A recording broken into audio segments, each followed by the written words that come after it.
Hello, everybody. I am Yarden Cohen, Equine Osteopath. I'm here with my colleague Leanne, and we are going to talk about feet today.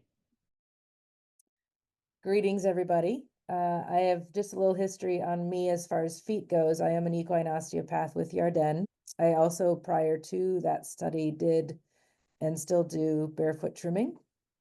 And I work with a lot of farriers in trying to fix the health of feet. So I think today, when Yarden and I were talking, just coming up with an idea of what's a healthy foot and what isn't. Every farrier is going to handle fixing those issues differently, but at least if we can all recognize what they are, or at least see what isn't supposed to be there, maybe that will help us all head in a direction, and how that affects your whole horse osteopathically as well.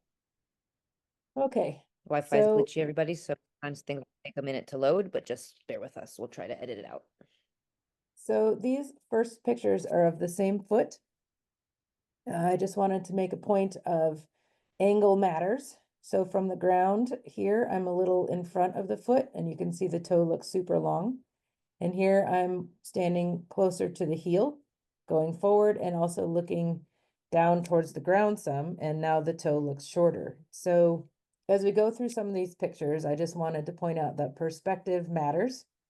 And so we're going to do the best that we can with what we've got in front of us. Each picture is going to have its own little tweaking, but we're going to look at basic fundamentals like cornet band, toe length, heel height, and tubules, that sort of thing, just so that you can kind of start putting this together.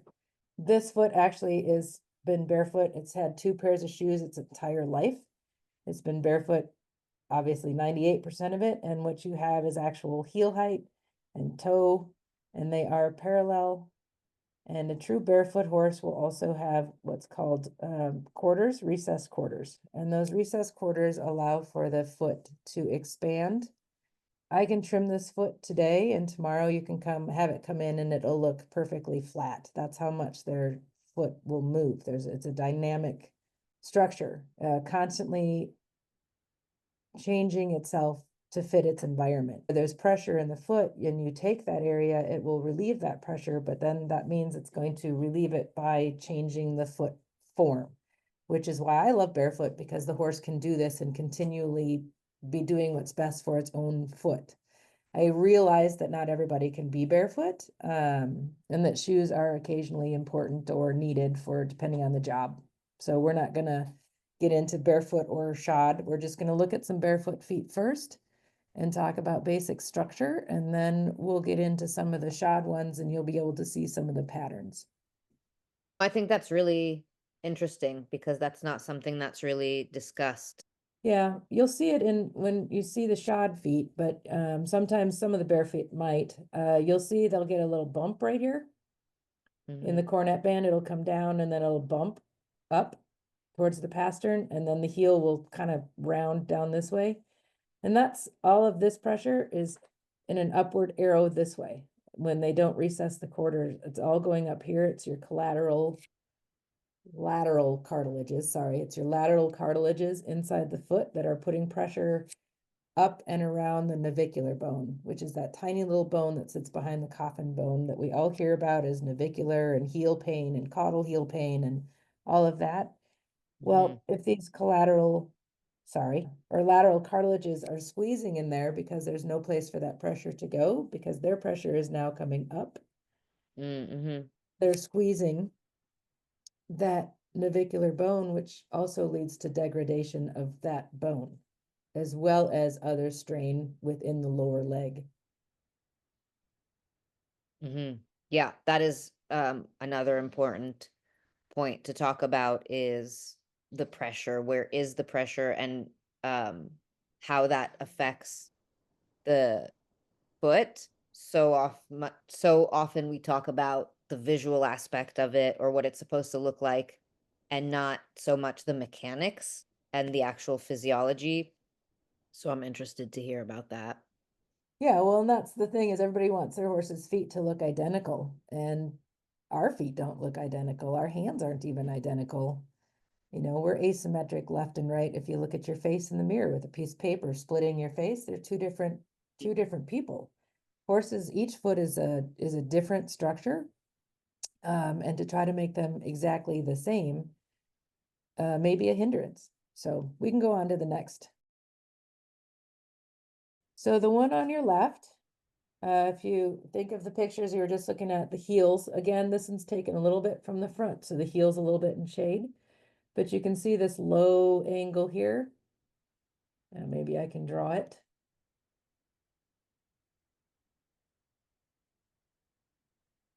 You see a low angle here versus the angle of the toe. The whole thing is very, the angles are very low for me. There isn't a lot of structure for this horse to walk on its heel. It's starting to walk a little on a more of the heel buttress is towards the ground. You can see it over here too.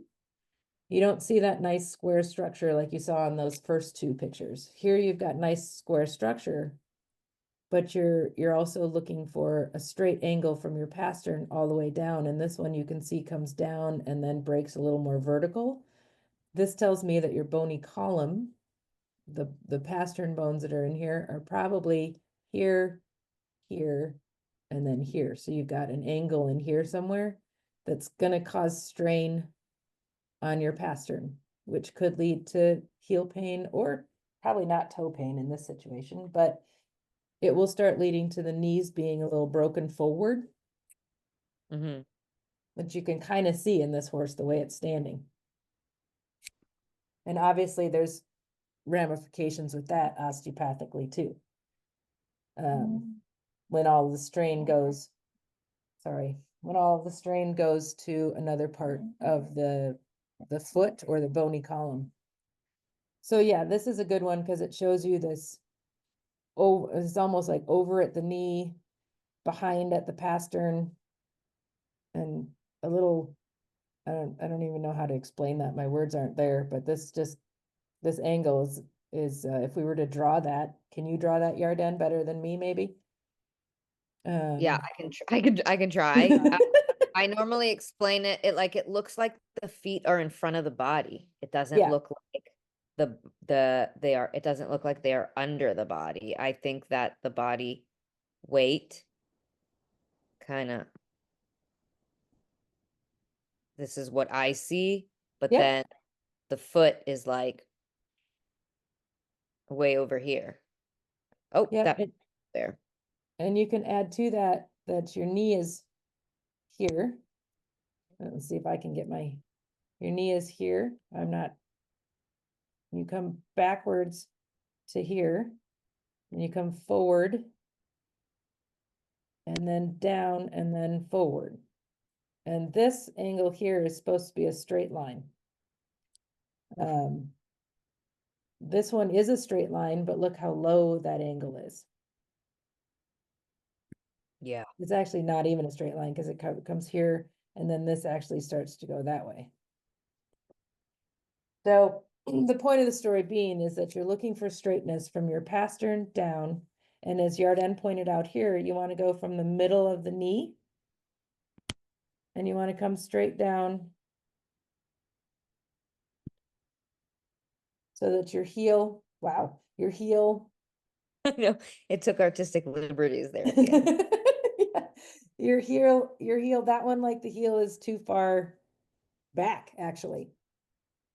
So anyway, you're looking for straightness, like Yarden said here. You're also looking for straightness here. So we can go on to the next slide. Hopefully our lines go away. I think they will. So what happens osteopathically here, what I will normally see on these horses is a lot of restrictions in their ankles. Their ankles are a lot of most of the time just stuck in extension. So they're not using the full range of the joint, which we know they need the full range of the joint for proper blood flow up and down. And then, of course, they're straining their ligaments that are there to suspend the weight. But if there's not enough support on the bottom where it's supposed to be, then those ligaments are going to suffer. Then, of course, any change in movement will affect the movement of the joints above. So we're talking the shoulders that lead us to the thoracic sling, and then, of course, the rest of the horse because it's one unit. So Mhm. these feet, these little changes really have a big effect on the body as a whole. Well, it's constant repetitive strain on a very small isolated joint that has to carry all of the horse's body weight. Especially, yes, those front legs, they carry all of it. Mhm. Okay, let's see what we have here. Okay, so remember how I was saying you'd see an up and a down swoop at the quarter? So this horse has cracked out his quarters, which is great. That's like, I have no problem with that. That's a relief of pressure. It's gone. The horse is naturally doing what we try to do with our files and barefoot. But here's the problem. You can see, here's that ridge I'm talking about, the uprising at the lateral cartilages where the strain is. Yeah, here you can really And see it. that angle is so extreme. You have no heel. This is actually better. And you can actually see in the pillars of the foot, the lines of the foot here, what's changing if you zoom in on this one, or both, whatever. If we can zoom in some more, you can see that you've got a great new growth. This top half inch or so is nice and straight all the way down here. But below it, you see all of Mm. these ridges and changes and how that heel wants to come down this way instead of staying straight back where the new growth is. So the trimmer or farrier or whatever that's working on this foot is making improvements, and that's something to look at, is that top inch of the foot or half inch is going to tell you what the foot is trying to do. Mm. Sometimes you'll see this area being a bigger, looking like a bigger diameter or puffier, and that's the foot trying to be a bigger foot. Sometimes you'll see this smaller, especially in shod feet, and you'll see that that's a restriction on the blood flow in the foot. So this one's actually, you're on the right path here. Again, I would take more there, but that's not here or there. That's pretty darn straight. And if we go over to that other foot again, you can see on how, I mean, that's getting close to just being a non-heel, if you will, it's underslung. It's way under here. So the horse, Mm. if you think of the middle of this coming down, this is where he's stepping. So the whole foot is way out in front of his actual limb. Mm-hmm. Same ramifications as what Yarden was talking about last time, but that's something to look for, is this angle. First of all, it should be straight. And second, it should point, if you were to follow this line, it should point to about the back of the knee on the front leg, not the elbow, Oh, not the shoulder, but around the knee. Some of them might have to have more support and it will be a little higher, but that's a good eyeball for you. When this line points towards the elbow or higher, then your heels are way low. There's no support. that's better. Anything to add on those? No, I think that's great information. That's the first time I've heard of. It's kind of amazing to be this far along, but that is a really good parameter to have for people to be able to see just even where for the foot angle is just pointing in relation to the rest of their body, because we do talk about the whole horse all the time, and we talk about angles in relation to other things, even with the teeth and the TMJ and the teeth and the feet. So I think Mm-hmm. that's really good. That's a really Well, good. like I said, it's not 100%, it's not always, but it's a good something to eyeball. It's a good parameter to look at. Each horse is, again, an individual, and so it might not be 100% all the time, but you'll get a good idea of what's going on inside that foot by looking at it that way. So this is very common. I'm assuming this is a pony. Yeah, he's a mini. Yeah. So this is very common in the world of ponies or minis. Um, this foot is way up here. They just have a lot of hair that hangs down over, and unless you trim that back, I had a mini for a long time, and I ran into this problem. I'm like, oh, I've got a great foot. And then I lifted that hair up and was like, oh Yeah, no. it's quite hairy. You can still see where the middle of the leg is Hmm. and where that foot is in relation to this. So this one is too high in the heel. He's parallel, but he's too high in the heel, and there's probably a lot of foot underneath. We can't see that could go to get your lines a little better, get that heel on the ground and support that bony column better. This is why you see horses short step a lot when they're cubist like this, almost Mhm. cylindrical. They don't have a lot of shape. They stab the ground, or they have that almost passo fino rapid movement. Mhm. You'll see that in horses like this. You don't have that long flowing extension phase. Um, and that's also why, and sometimes in dressage horses, you see really long toes and either no heel or high heel, rarely normal heel, because they want that extension phase to be nice and long. And the shoeing world has said, we'll leave the toe long to get there. And actually, you are inhibiting that by doing that, as we know, because now you're putting more pressure on the toe. The breakover, we all know what breakover is that actual moment where they go from being flat on the ground to lifting their foot off the ground to lifting their foot up, breaking up over the toe. If the toe is too long, that breakover happens at the wrong time for their body. The rhythm of how things mechanically should work would be off.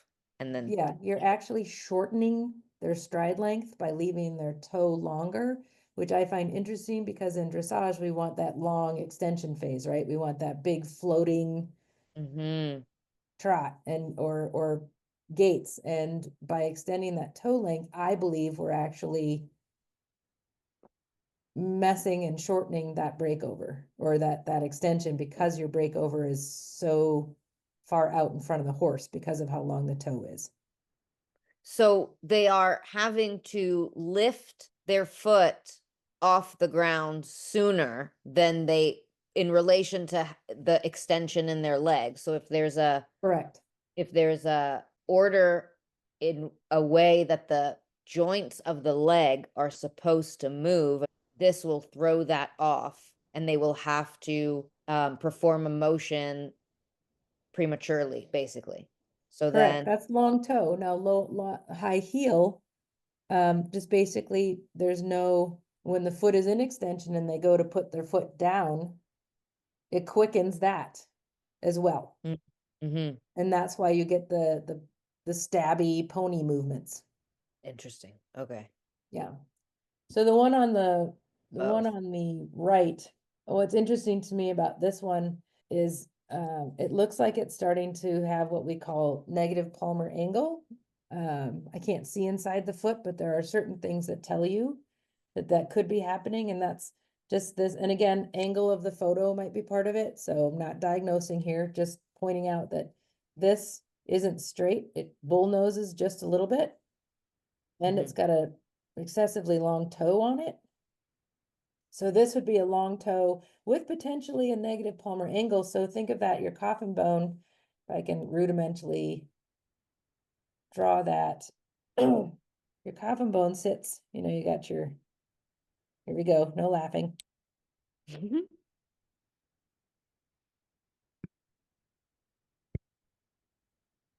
Do you have a real mouse or like a touch mouse? I am, you touch, Yeah, that's hard. yeah. I mean, it's hard So, on both, so we're not judging. No one's judging. okay, so hypothetically, these are the three bones that are in there, right? Not in correct position on this one, because again, the foot slightly rotated.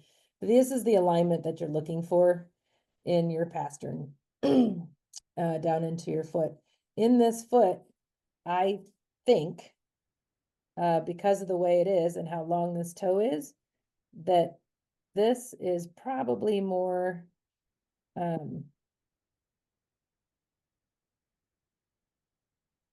like that, Mm-hmm. which when you're talking osteopathically or gaits or anything, these tendons that are coming down here and attaching to the bottom of this, see in my first drawing, not as much strain. Well, you add this, And they're coming all the way down here. I ran out of mouse space, all the way down here and attaching underneath here. So you've added, Mm. maybe it's only a centimeter, maybe it's only a millimeter, but you've added that much more strain on all of these tendons on the back of the leg, which attach to the muscles at the top of the leg, into the shoulder, etc., and so forth. So the angle of the coffin bone matters through the whole body, because your extensors are coming down here. And here your extensor is normal.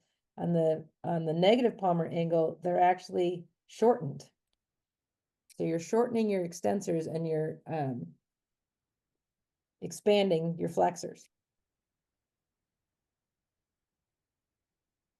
Interesting. Unfortunate. Yeah.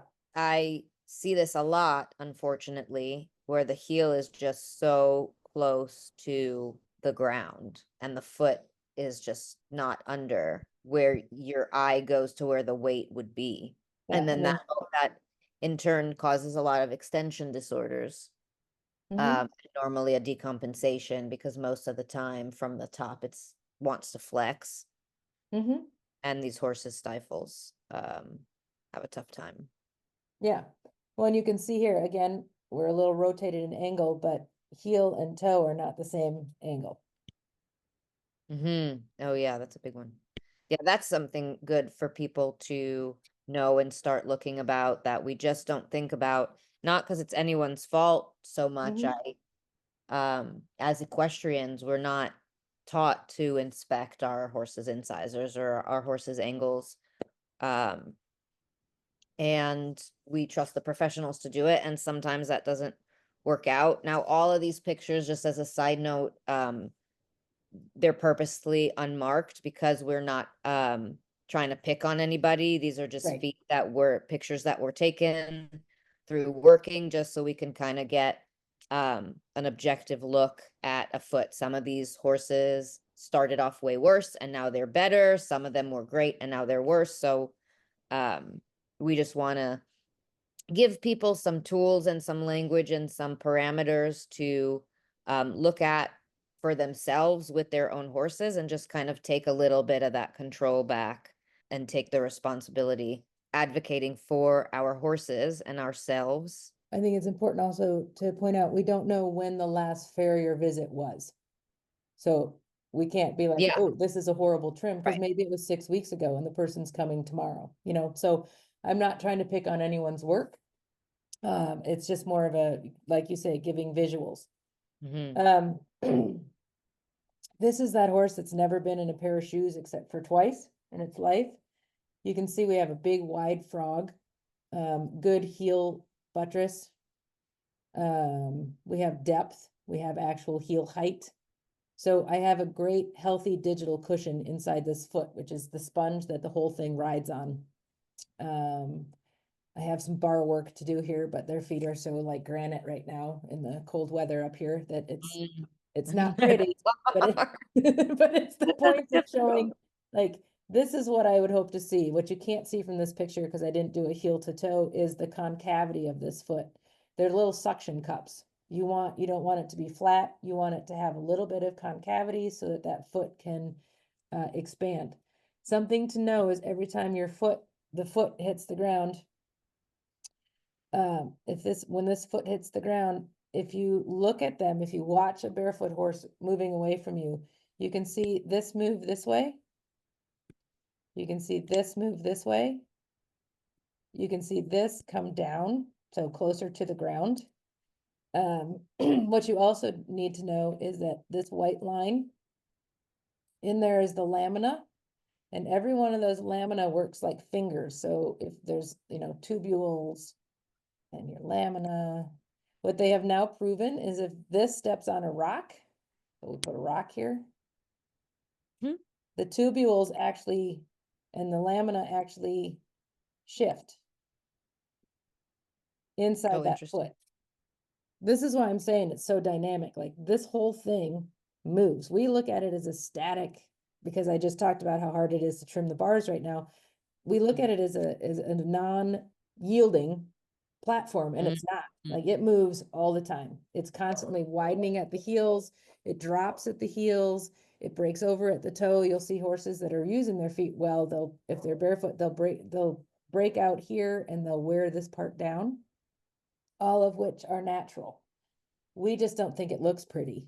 So we have a tendency to want to balance it. And sometimes when we do that, we change all the proprioception in that foot also. Something to talk about. So Interesting. yeah, so little tidbits for you there. There's a function to everything. There's a Mhm. function to motion. This is actually not a bad trim. The unfortunate part of this is look how low those heels are. Yeah. Looks painful.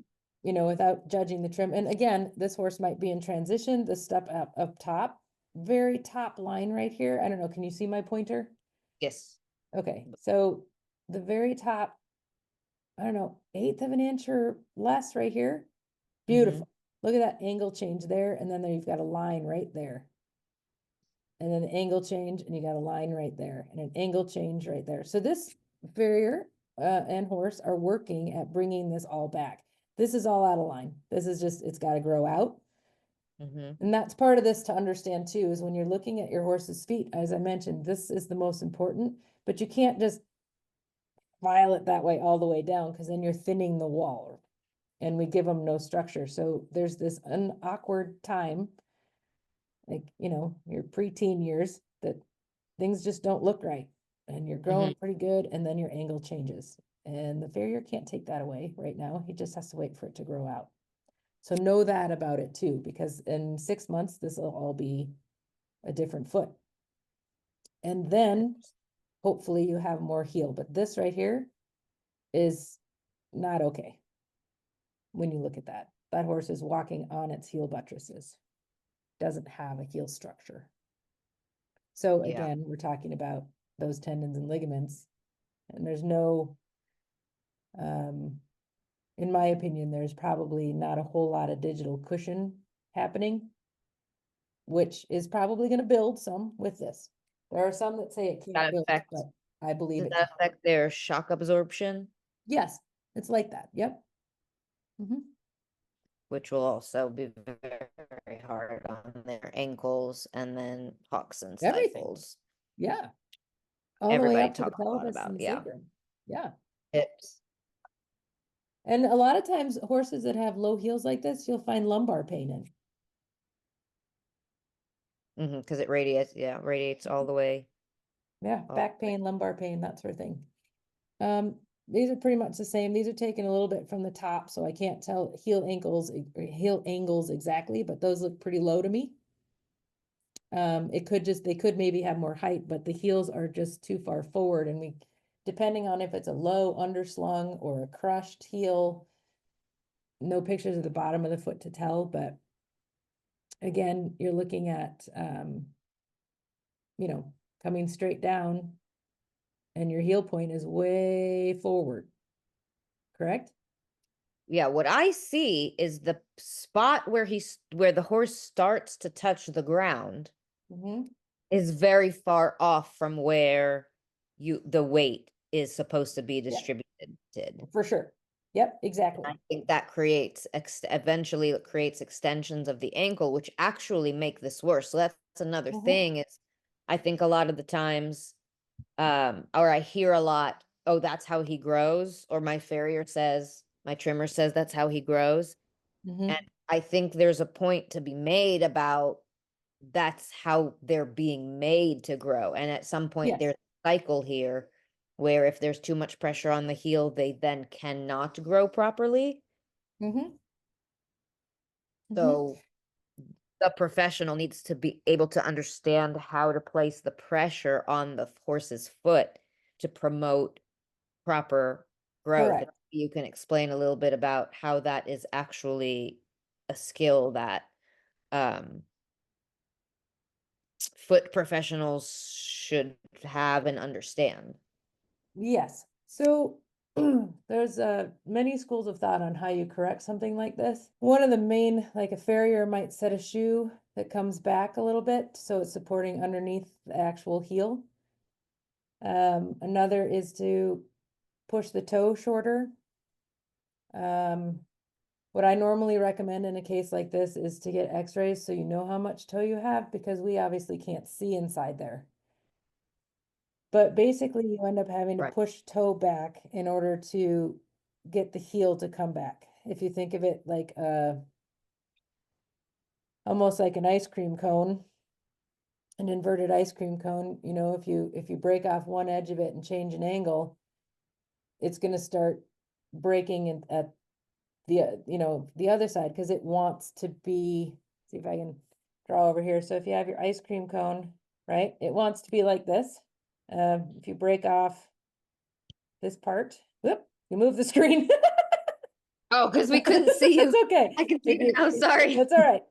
So Sorry. if you broke off a part of it, now you've got this, right? You're not a perfect triangle, you got a longer side. Mm-hmm. Eventually, this is going to want to break off. If you broke off this part up here, now this is going to want to break off because it wants to keep itself like this. Well, that's supposed to be a normal triangle. Okay. The horse's Yes. foot wants to do the same. If you've got that's your ideal.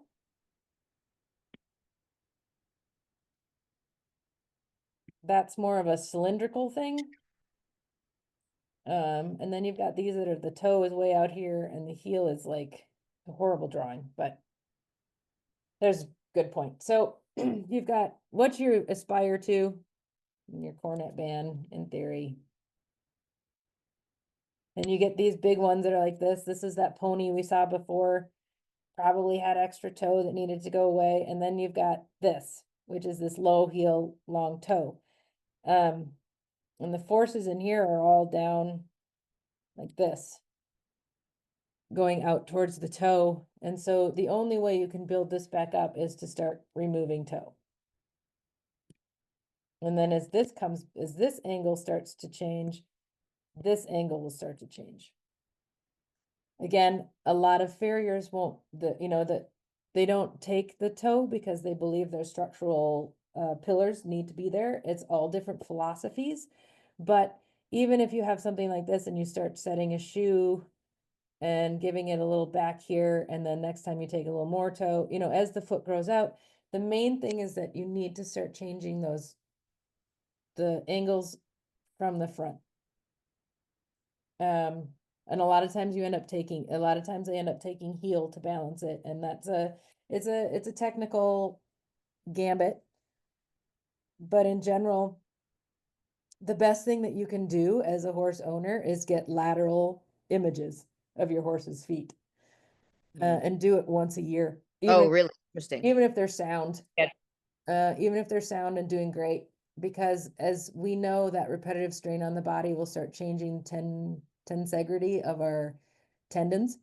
Mm-hmm. And that's how you end up, you get DSLD.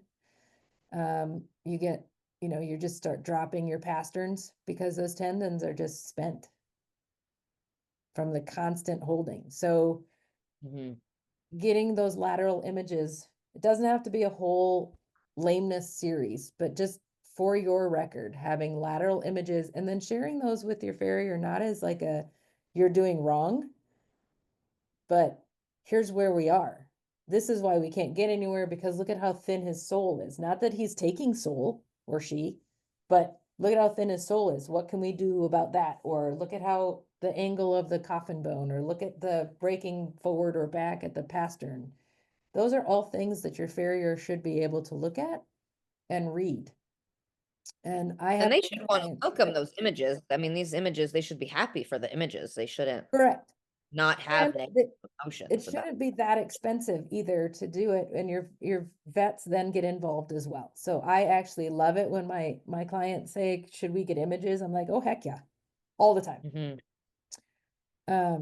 And then it gives you a history of the health of the foot also, because none of us farriers, osteopaths, whatever, can see inside there. We just know as osteopaths where all the strain feels in the body. And if we can figure out, let's take pictures of those feet and immediately look at those feet and be like, oh, well, look at this. We have a negative palmar angle, or we have no sole depth, or we have broken forward at P2 or whatever. Those are all things that are it might not look like it when you're looking at the foot, but when you get a picture of it, it changes. So does that answer that question? Yeah, yeah, Okay. absolutely. All right. onward and upward. Yeah, here's their no heel and contracted. So we jokingly call this a foot butt crack. Yeah, I've seen some real smush tushies on those Yeah, heels. so this is a smashed heel basically. You have no heel buttress anymore. There, I mean, there's heel on the foot, the actual hoof, Yeah, this but is really an interesting situation going on right here. yeah, this is all like the whole is he's walking actually on this part as well. Yeah. And it's a small-footed horse, so that would be one for sure I'd want images of because you've got so many other things going on with this. This this is all way behind the actual heel. It shouldn't be that, just by this image, and it might not be this way, but just by the image, that's how it looks to me. Like your structure is out front of the foot a bit. Interesting. Looks painful.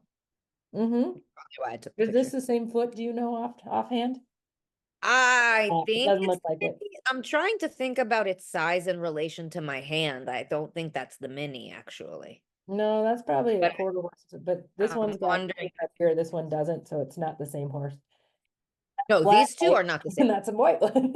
No, these two are not the same horse for sure. I Right. was wondering if this was the mini from before, but no, that's a big Mm-mm. quarter horse. Mhm.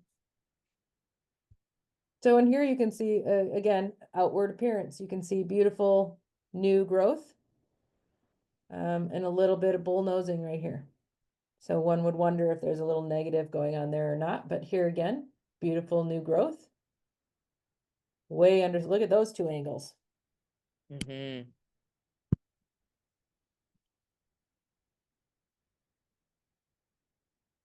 So that's Yeah, the biggest thing. And not a lot of, he did actually have a recessed quarter. I don't know if that was on purpose but this is the biggest problem this is why clients come to me right here. I have this more than anything else. I see it. I see it a Mhm. lot. And because this one, maybe, again, picture angle might be part of it, but if this one is actually negative palmar angle, then this heel is way down and forward, probably like here. So Mm, what are the landmarks can I give you out of this one? That's about it on this one. yeah, this isn't a great picture. Yeah. No, it's Okay. just, but I mean, it is, whoops. It is on this right here. Like, this is amazing. It shows exactly what I was talking about. Like, this is amazing new growth. Um, and so perhaps they're making all the right changes to fix. But this is something to really look at when you're looking at horses' feet, is that top bit of the foot. That tells you if you're headed in the right or the wrong direction. Oh, that's important. And the bull nosing thing that you said too about that's actually not supposed to do that. That's also good information. Mm-hmm. Good parameter for people to start looking at. Yeah. Okay, so that kind of sums up the pictures we had that were barefoot. This is just a slide that I found interesting. The ground that the barefoot horses and the shod to some extent, but the ground that the barefoot horses are on will change how the foot grows and uh, oh my goodness, wears away. Um, so this is soft ground, right? The heel's going to keep growing. It's not going to get worn away. Medium ground, it's going to chip away some. Harder ground, it's going to chip away and keep everything in better proportions. Just a general idea of, depending on where you live, depending on the food you feed your horse, all of that, it all affects the foot, every single bit of it. So it's just an outside point on that. Yeah, So no, no that's questions, we can move on to shod. yeah, that's important because a lot of people, their horses are predominantly on hard ground or predominantly on soft ground, and it's just every aspect of their care needs to be taken into account because Yes, it ma'am. all affects everything. It's really important just to think about. Okay, what beauty do we have here? Oh, that looks like my knee, so I took this picture. I may have So, taken a picture because the shoe is crooked to send that to the well, owner. yeah, it's bent. He's bent the shoe. Or it was put on, I don't know, but you have a couple things. One, this heel if we draw a straight line, so this is things you can look at. You want a straight line. So heel bulb to heel bulb should be straight. Oof, that's not a straight line of my drawing, but heel I think you can do. to heel needs to be straight. I seem to give up at that end. And this distance should be the same. Oh, look at you. So, and then in this one, it looks to me like this heel and this heel might not be the same, but it's hard to tell because they didn't trim the frog away. So I'm not going to get real particular on that. Most important point of this picture is this. When you're looking at, this is a contracted heel. This depth right here and the fact that the fur actually bends up like this tells you that the heel has been restricted for some period of time. And that causes a multitude of different problems. There again, you're putting impingement on your navicular bone, you're squeezing your coffin bone, you are restricting blood flow and the ability for these tendons and ligaments to connect and hold correctly because everything is held in a much more static position because of the shoe. And so this becomes an area of fungus. It also becomes an area of vascular restriction in the foot. Again, like I said before, when the horse steps down on a barefoot foot, this pressure goes out this way, this pressure goes out this way, and this actually comes down. In a shod foot, that's not happening. And not, again, shoes are sometimes very necessary. I'm not trying to be like shod is bad. Is specifically my barefoot horses that go from where I live in cold and snow to Southern California to dry and sandy, they sometimes need shoes when they get to that horse show because they aren't there long enough for their feet to acclimate. So again, shoes aren't bad. How we put the shoe on or what the structure of the foot is where I have the problem. A wider shoe would have helped this. Bigger shoe. Here again, the foot is. What's that? I just said size matters. It really matters to So adapt. like here, the foot is over the edge of the shoe. So that shoe isn't even supporting the foot that's there. And Just maybe that's because he twisted it. Maybe, I don't know, but we can go on to the next one. If you don't have any other questions on that one, I'll just keep scribbling on it and okay, same thing. Until we don't see the horrors anymore. Yeah, same thing, but see how this heel point isn't even on the shoe? Like this one's filed away. Yeah. I need a different color. They put a bit seat on it. Yeah. So this one's filed away. This one's actually on it, but the actual natural point, if you look at a horse's heel, there'll be this little ridge where the angle actually changes. That is the natural heel. Wow. Right there. And here again, this. Not good. Not good. So you've got contracted heels, high heels, narrow heel on this shoe. And you can see also, if we were following those same lines, look at your heel growth. Your lines. Oh, wow. So it's all caving in. Yep. So that gives you some things to look for. Ouch. Okay, let's see. What are you trying to show here, Yarden? It's unclear. Well, so this is an egg bar shoe. These are normally used on horses that have heel pain. And here again, your natural heel is probably here. And since we don't have it from the side, unless it's that foot over there, it's hard to tell. And you're contracted. So this should be flat. This should not be wavy. And you've got, you know, a lot of dead tissue right in here. Let's look at this one over here real quick. I had more context for this picture, but I'm sure I had it in my brain at the time of taking the picture.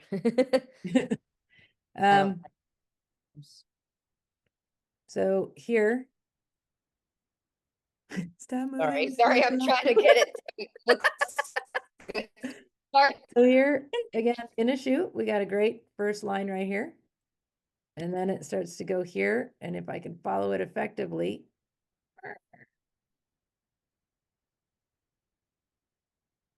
oops, undo that. Here's your heel bulb, and there's your heel structure. So that's, it actually gets smaller as it gets closer to the ground. And there's your bull nosing that I'm talking about. Mhm. And if you follow this, you actually come up and go down. So that's your lateral cartilages. There's no recess here, which no shoer will put that in because they'll get sand and stuff stuck in there. And your pillars on your foot, the lines in the foot, you can look at those too. Like here, you've got an angle this way, and here your angle is this way, whoops, this way. And here you're more this way. Yeah, so you can really see the compression on the heels and Yeah. how there's so much pressure. It's like, Yep. will this horse now continue to grow in this direction unless the pressure is changed? Like, will Yes. this cause less heel growth? And then someone can come and say, oh, your horse is just not growing right. Yes. So what's happening underneath this foot is that heel is probably growing inward. It's getting crushed. And so they'll come and they'll level the heel, and then the heel will actually get shorter. And then they'll put a wedge in here, Mm-hmm. which will crush this heel even more. There's actually a study done by my local university, the guy at the head of that, of the farrier school here, and he did a study on do wedges actually change and help the horse in the long run. And his study said no. I haven't read his study, but the general conclusion of it was that the wedges actually are causing more of a detriment, which in the barefoot world we've discussed. But it is an interesting tool. Same with the egg bar shoe. I believe that causes more contraction in the heel. And more problems to the navicular in the long run, but for the Band-Aid instant, it will help. So if it's the same, if you drive down the same road all the time and you continually hit the same pothole until you change paths Right. completely, you're going to keep the same problem will continue to occur. So Interesting. And you next, might even make the pothole deeper. yeah, in this instance, you're probably going to make the pothole deeper unless they get some x-rays on that horse. My guess is that this one would be asked to put a wedge in it, which I lovingly call lift kits up here.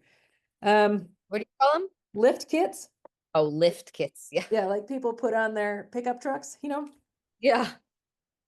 So this was a consult I did a while ago. What I wanted her to see was that her cornet band, every single picture you'll see that I drew on of hers, it's a good shape, like heel toe is pretty dang good, but this tells me that there's a lot of pressure inside that foot. Mm-hmm. And you can see also contracted heels. You can just see it because there's no definition of a heel. Like it doesn't go whoop, whoop, like you don't have a nice bump.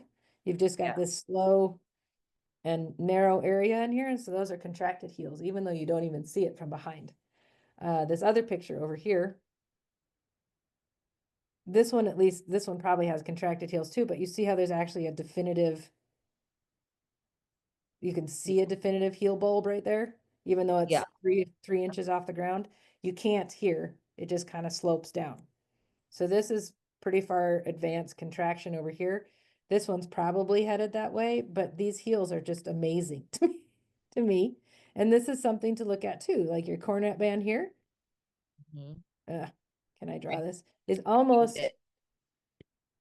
straight, almost parallel to the ground. Different farriers, and here's a piece I didn't talk about on the barefoot part, but you normally want a 30 to a 30-degree angle of your cornet band ish. Mm-hmm. Again, that depends on the horse, but here's a good depiction of, almost parallel isn't good. So here we do have heel the heel has been allowed to remain on the foot, but now it's just the balance is off. And it's sitting It's in too front much heel on this one. too much heel. And then the shoe, like this shoe seems like it's making it worse because it's forcing the foot to stay, or the leg to stand on a smaller surface Mhm. Yeah, than, so your shoe plus she's not to wearing. support your heel bulb.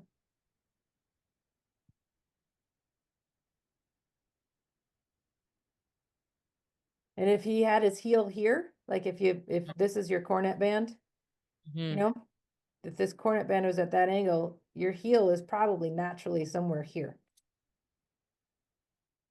And so if they took the heel down and put the shoe further back, look at how that changes everything in your alignment. Does that make sense?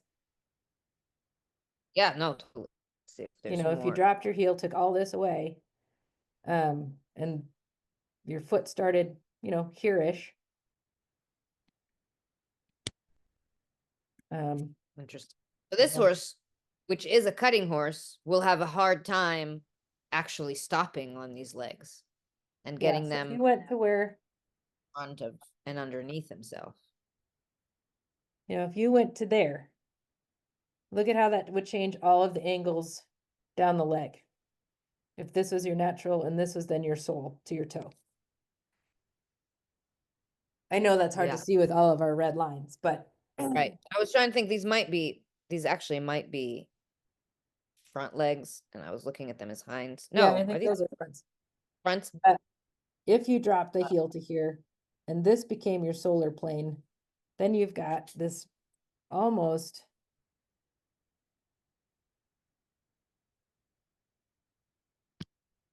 perfect.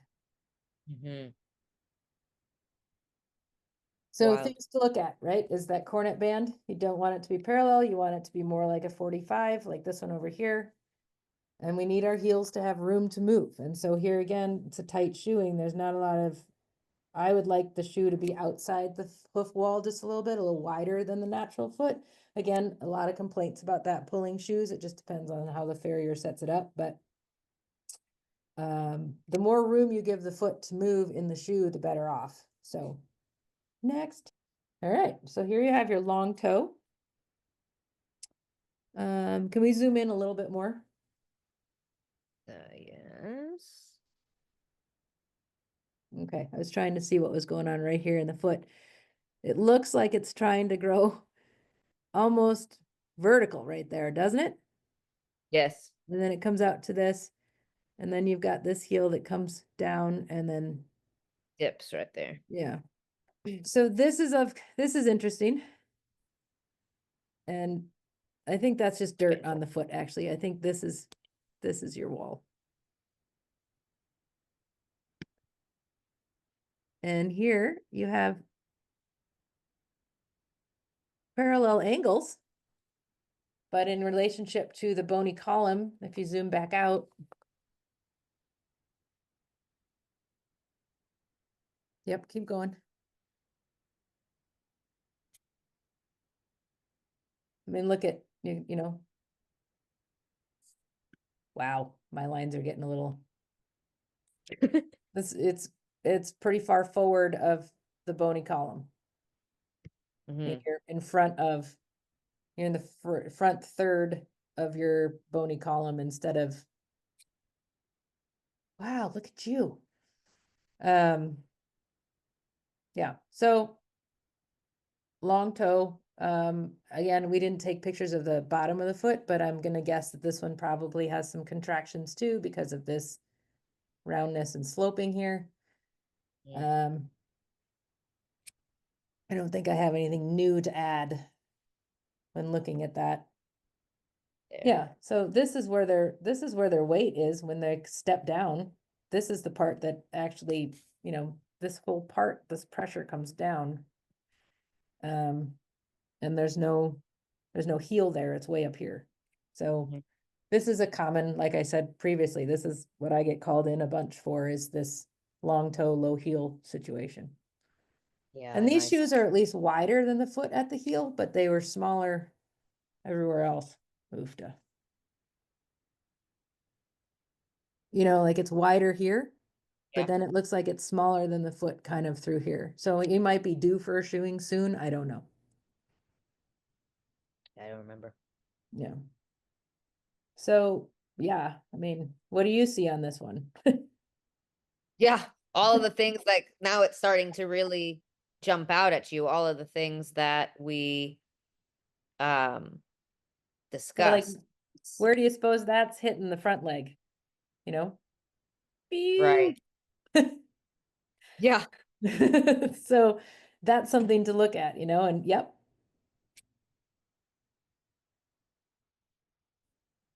yep. And over here, Yeah. you know, I There. mean, and the fact that it's a little poofier right here above over the foot tells you that's either inflammation or the foot has a lot of blood flow right there that's trying to do something to support. Something I always tell my people is wherever you take away on a horse's foot, they spend extra energy trying to fix. That's why when you recess the quarters, all of that pressure, they're going to send that pressure out that place that you recessed. Um, Mm. and so where you take away, the horse grows. And so sometimes that's why when you see horses with big abscesses and they resect them, everybody's like, oh no. But that part of the foot actually grows faster. Again, showing the dynamic nature of the foot. So when we have these horses that we continue to do these, like you were asking before, if we continue to do it, will it stay the same? Yeah, because we haven't changed where the pressure is. Mm. We haven't inspired new growth. Yeah.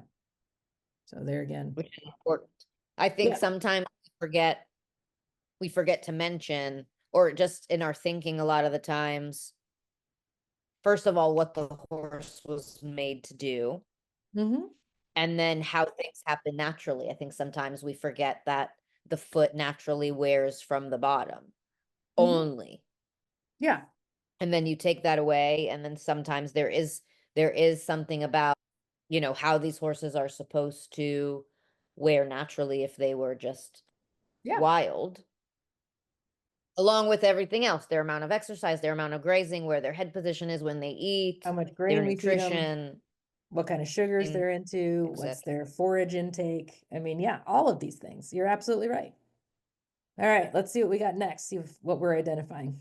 So the middle image is not of either of these 2 feet. The one on the left, I feel the shoeing is really small.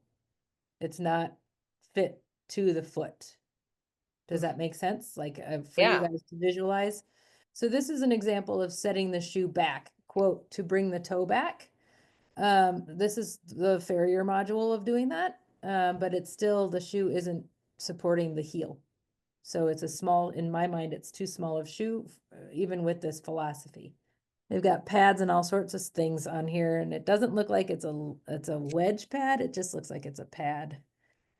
But Mm. what got me about this picture was this right here. And then look at this one. Yeah, that one is totally round. Yeah.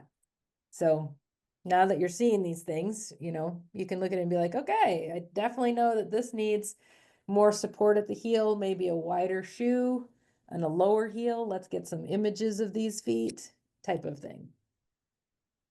Yeah, I mean that does not look. This is No. not.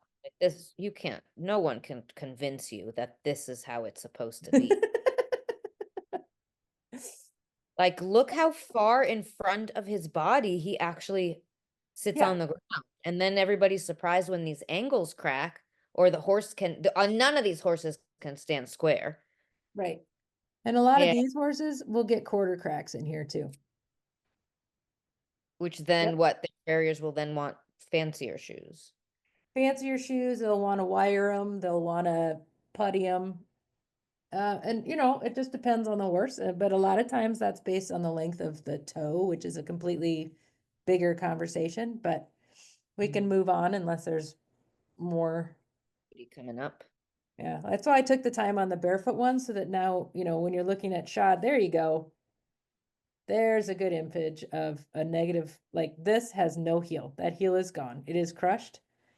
There is Mhm. no heel structure there for this horse to stand on. He is walking on his quarters. And you can see bruising right up in here. Oh, that's so cool.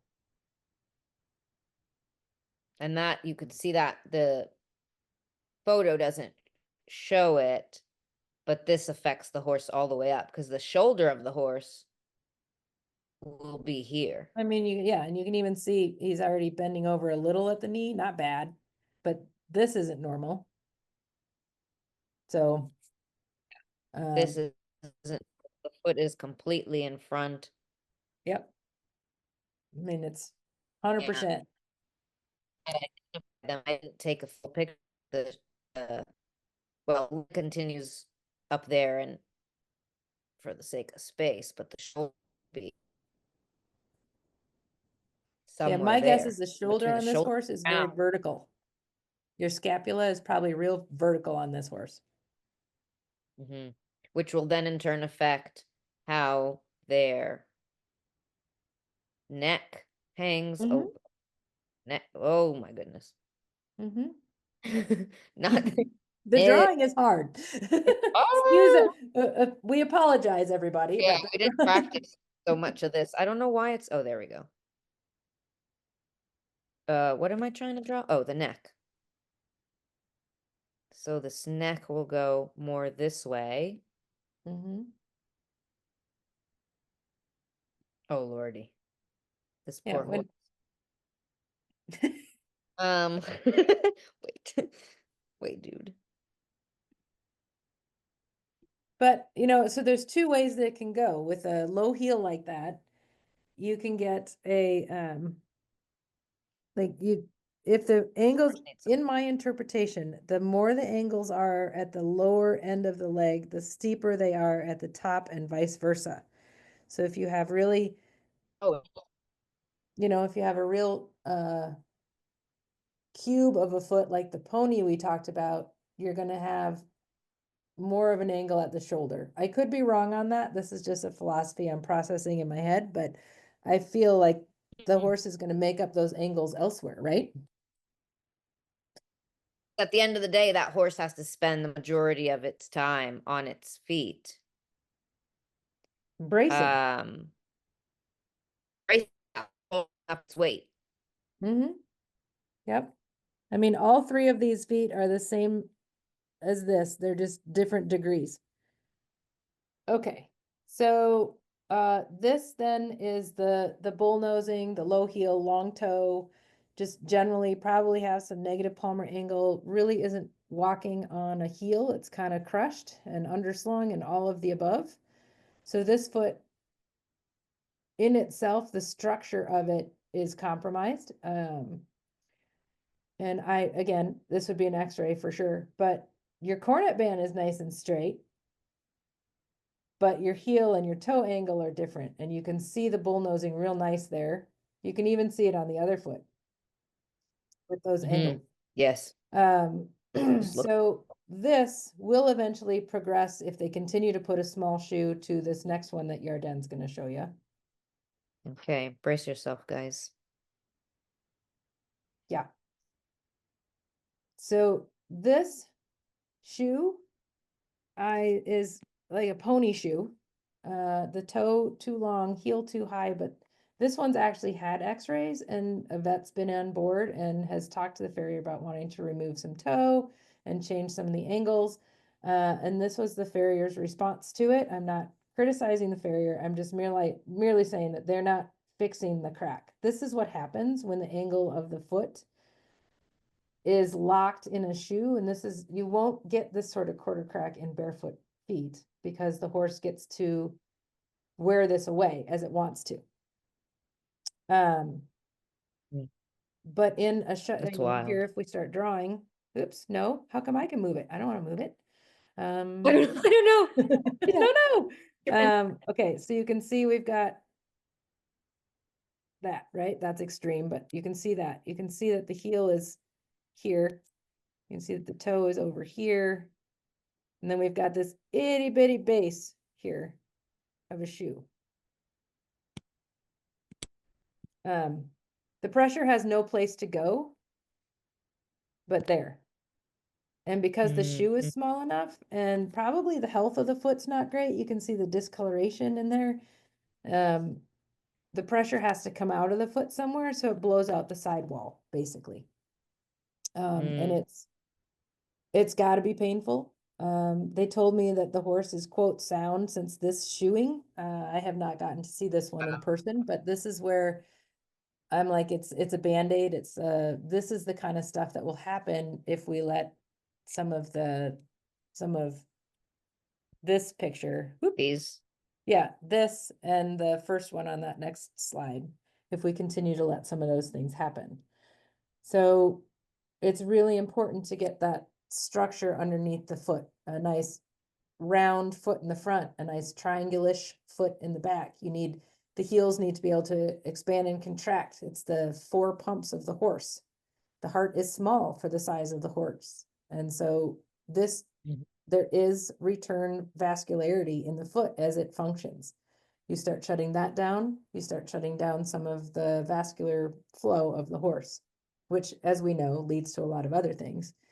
What else can I say about that? If you don't have the structure that he's standing on, that cylinder, right, then if this were your collateral, your recessed area, the recessed quarters, the foot does Mm-hmm. this. Close this so we can Yeah. see you So an better. heel does that with every step. So, if it's flat, it can't do that. If it's in a Oh, shoe, interesting. you know what I mean? It can't, because Yes. it's doing this. Can't do that. Mm-hmm. And if it's contracted, and the heels are doing this, they can't open and flow the blood. So you've got all sorts of things in that structure of the foot that you need to make sure can all be freely moving. So even if you are shoes, no shoes, even if you put a bigger shoe on, or if you can take them out of shoes for a few months a year, even just 6 weeks, Mm-hmm. you allow that all those structures to settle, and then you can shoe it. Granted, some of them will be very sore, and that's a whole nother process and concern. Like you can get inflammation, swelling, founder, all of that, which we're not even going to go into. So those are all things that I think now can give you some ideas of what a foot should look like or what the function should be doing. If you have any other questions, we can sure do more, but that's a basic setup. I do have a book that I think is a good reference for everybody that I would do something. Yeah, I'll put it in a slide at the end along with our contact information. So if anybody has any questions or wants us to deep dive any further, they can reach out to us. Yeah, I think that'd be great. Thanks. Fantastic. Thank you for doing this with me today. I think this will be a really good resource for people to just kind of be able to take a little bit of that control back and have some of the guidelines and parameters to look at. The more we can get this education out there, the more we can help horses and their owners. Well, and feet are scary, right? No horse, no hoof, or no hoof, no horse. I mean, Right. Totally. so feet, so feet get scary, and people don't, and a lot of people don't like being told what to do when you're in the farrier world on how to fix it. But that's why I like to involve the vets, and I like to involve the osteopath and all the people involved, because they're all feeling what's going on in that horse's body and get to that point of there's something not right, Yeah. and it a lot of times it starts at the foot. If you can fix the foot as an osteopath, if I can fix the feet, my job gets really easy, or easier. But it's a Easy. process and it's not overnight. So Well, thank you so much. It was great. thanks for We will inviting try me. to do This was more. fun. Awesome. We'll see you next time.